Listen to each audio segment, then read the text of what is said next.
Hey there, it's time to do devotion on David's 8th wife. We are finishing this series on David's wives today. And I'm on vacation, so don't let this fool you. I'm just filming it ahead of time. Bathsheba is her name. And her story actually doesn't start with King David. It starts with her husband before him.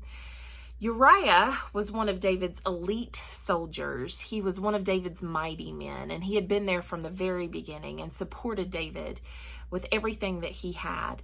And because he was so honored in David's sight, he was either given or allowed to purchase a property that was right beside the king's palace. They were neighbors. David wanted Uriah close to him. Uriah is married, and he's married to a beautiful woman named Bathsheba, and she is our focus for today.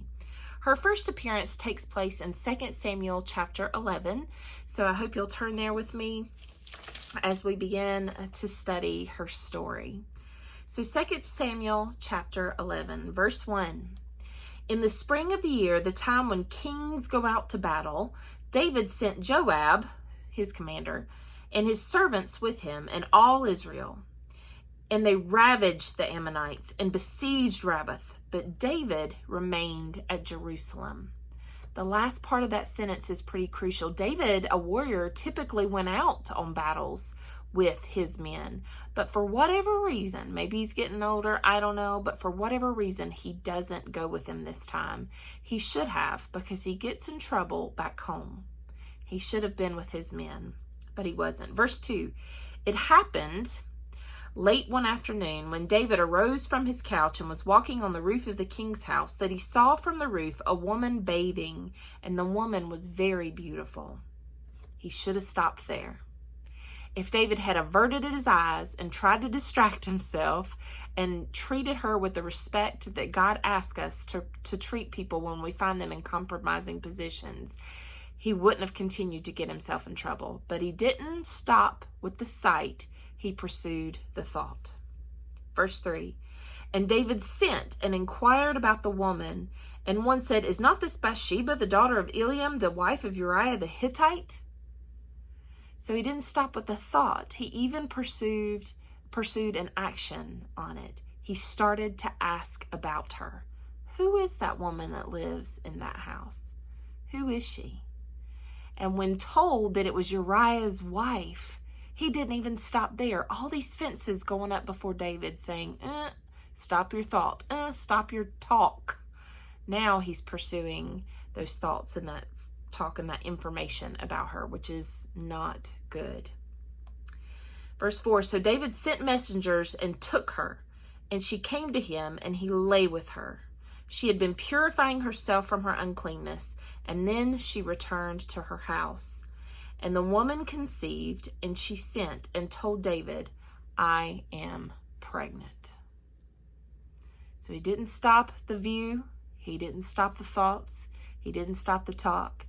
Then he put into action everything he had been dwelling on about this woman, all that lust, put it into action and took her. We are not told if she willingly went to the king, if she willingly participated in this tryst, this affair. We don't know. He may have forced her. We don't know. All we know is that it shouldn't have happened, period, no matter how it happened. And the result is that she is pregnant. David comes up with this plot. Many of you are familiar with it. He decides to call Uriah home from the battlefield, force him into sleep with his wife, and then when the baby's born, Uriah will think it's his and it'll all be well. The other option would have been to confess what he did before the Lord and before Bathsheba and before Uriah and his own wives, but instead he doesn't pursue that option. He goes with the plot. The plot doesn't work, however, because Uriah is an honorable soldier, and he refuses to go in to visit his wife while his guys are all fighting at the battlefield. David even brings him in to get him drunk, to try to get him drunk and send him home to his wife, but Uriah sleeps on a couch outside. He's making a statement that he should not be here living it up. He should be on the battlefield where he has been called to be. And so instead of, again, taking the time to confess what he's done and to clear the air and let the Lord's mercies come in, David continues on with a second plot. And he decides to write a note to Joab, who's commanding the army on the battlefield, to have Uriah sent to the front lines, and then when things get the worst, to pull back and leave him exposed and have him killed in battle. How is he going to let Joab know that plot? How's he going to get that letter to Joab? Look with me at chapter 11, verse 14. It says, "In the morning, David wrote a letter to Joab and sent it by the hand of Uriah." So David writes the death sentence of one of his dearest mighty men, seals it up, puts it in Uriah's hands, the condemned innocent man's hands, and has him deliver his own death warrant to Joab on the front lines. Joab obeys his king. Doesn't probably know the whole story or what's been happening. He just knows his king has told him to do this.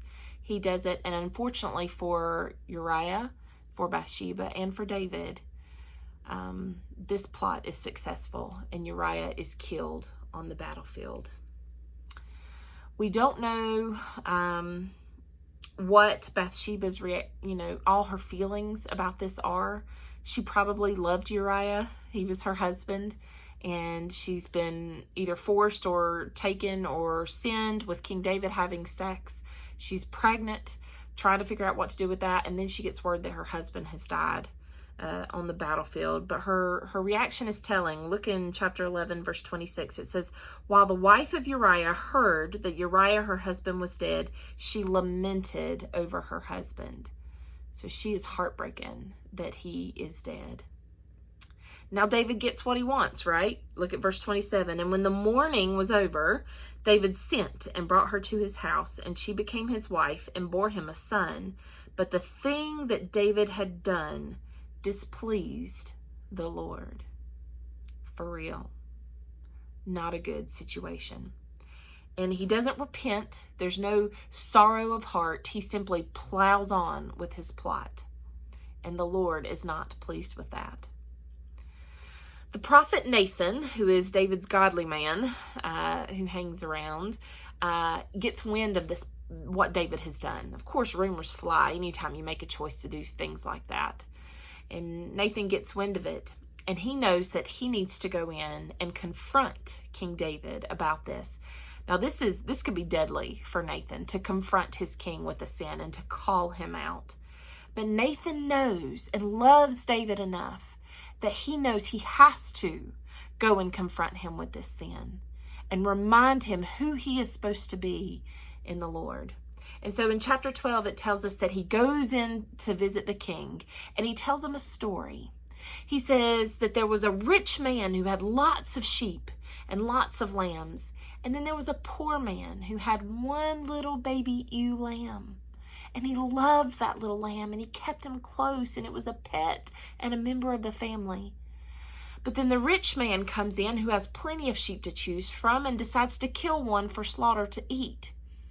And instead of killing one of his many, he goes in and steals the poor man's little beloved pet ewe lamb and slaughters him. What is David's reaction to this story? He's a just man after all. Look at chapter 12, verse 5. It says, "Then David's anger was greatly kindled against the man. And he said to Nathan, 'As the Lord lives, this man who has done this deserves to die.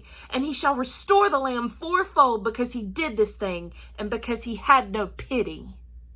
He's outraged at this story. And then Nathan's rebuke comes. Look at the very next verse.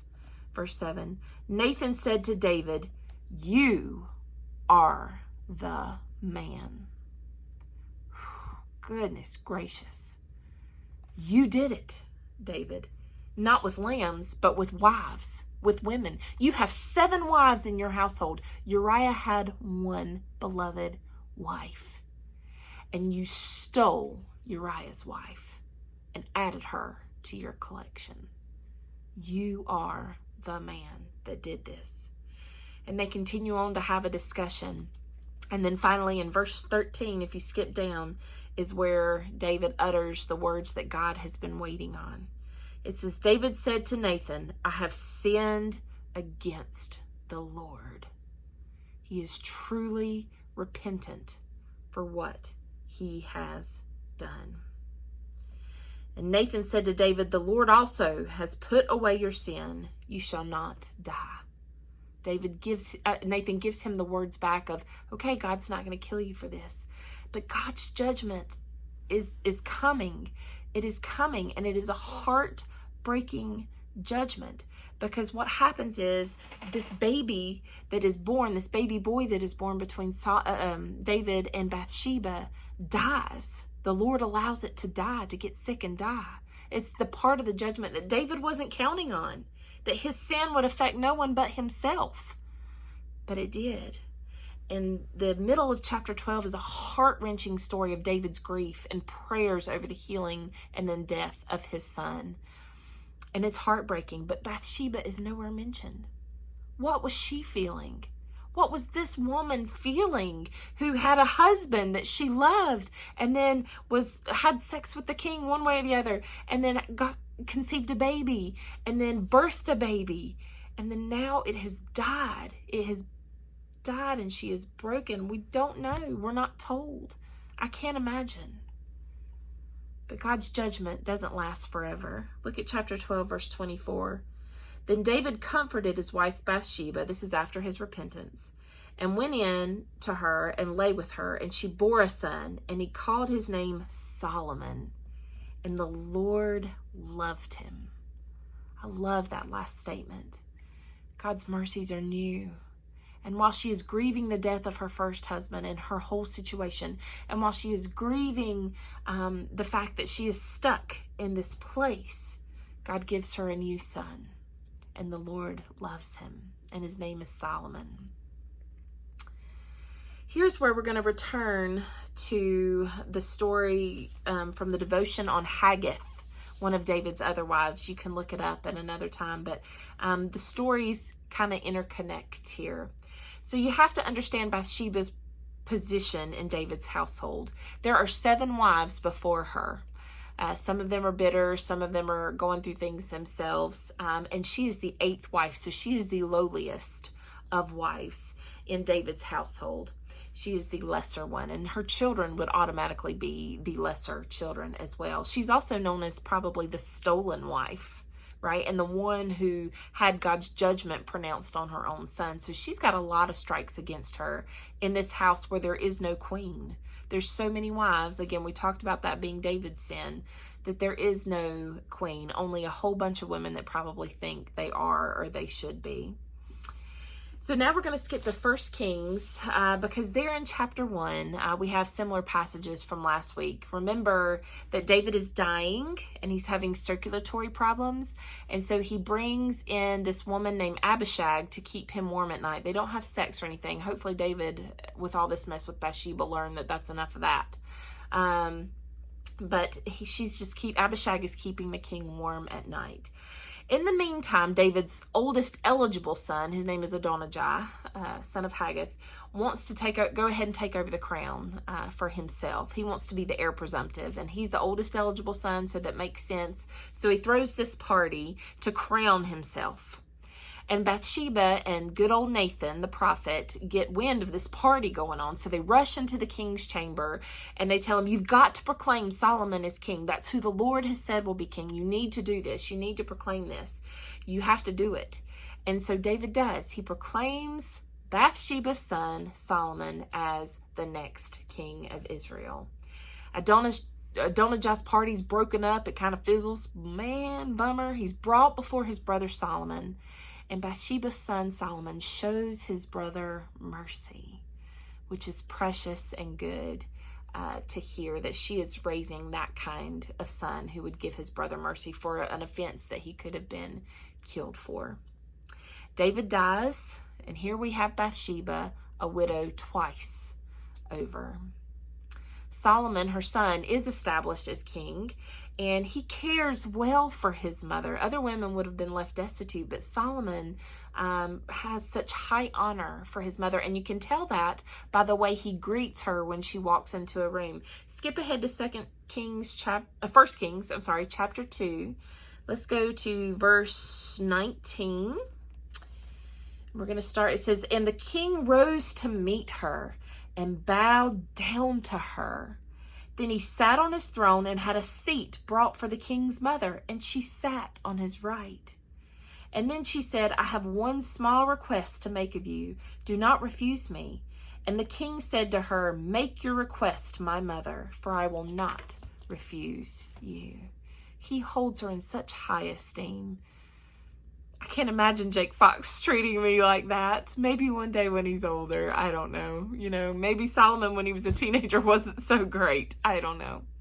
But at this point in their lives, he holds his mother in such high esteem that he bows down to her. She sits on the right hand of the king now, which is better than she ever had with King David, with 7 wives ahead of her in the line. So she's gone from stolen wife to lesser wife, and now she is the mother of the king. I wish we knew more about her thoughts and feelings in this situation, but we don't. But if you would like to know what she was asking her son for, let's back up a little bit, and we're going to read a little bit here. So we're going to start in 1 Kings chapter 2, verse 13. It says, Then Adonijah, remember the older brother that was forgiven by Solomon? Adonijah, the son of Haggith, came to Bathsheba, the mother of Solomon, and she said, Do you come peacefully? Because she's a little wary of him, because remember, it was her plot that helped take the throne away. He said, Peacefully. Then he said, I have something to say to you. And she said, Speak. He said, You know that the kingdom was mine and that all Israel fully expected me to reign. However, the kingdom has turned about and become my brother's, for it was his from the Lord, he acknowledges. And now I have one request to make of you. Do not refuse me. And she said to him, Speak. And he said, Please ask King Solomon. He will not refuse you to give me Abishag the Shunammite as my wife, the woman who had kept King David warm. Bathsheba said, Very well, I will speak for you to the king. Bathsheba feels probably guilt and pity for Adonijah because the kingdom was not given to him. But she doesn't understand political interworkings, because if she did, she would understand that what Adonijah was asking for was king's property. Abishag, unfortunately, is seen as king's property. And so what he's asking for is another backdoor way into trying to claim. Okay, sorry, got a phone call and I had to bump it off. So what he's asking for is to claim the king's property, and that's not a good sign. Let's continue reading. Verse 19. So Bathsheba went to King Solomon to speak to him on behalf of Adonijah.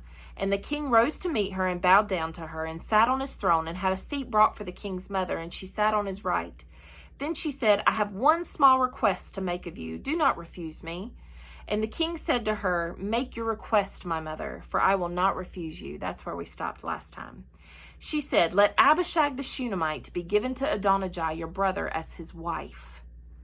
King Solomon answered his mother, And why do you ask Abishag the Shunammite for Adonijah? Ask for him the kingdom also, for he is my older brother, and on his side are Abiathar the priest and Joab the son of Zeruiah.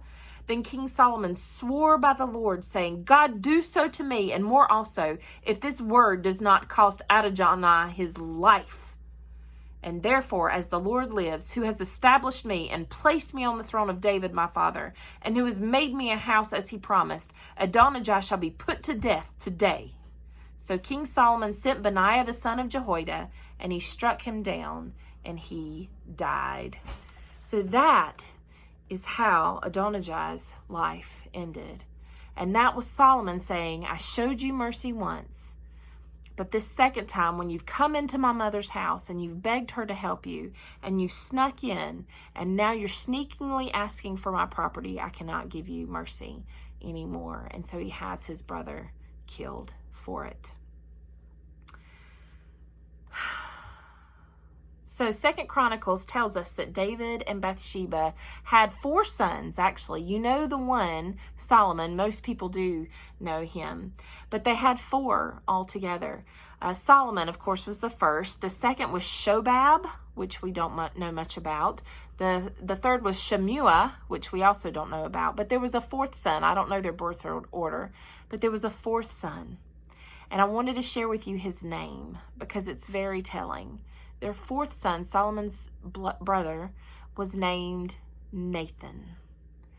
They named their son after the prophet who was not scared to go into his king and confront him with the sin that he was living.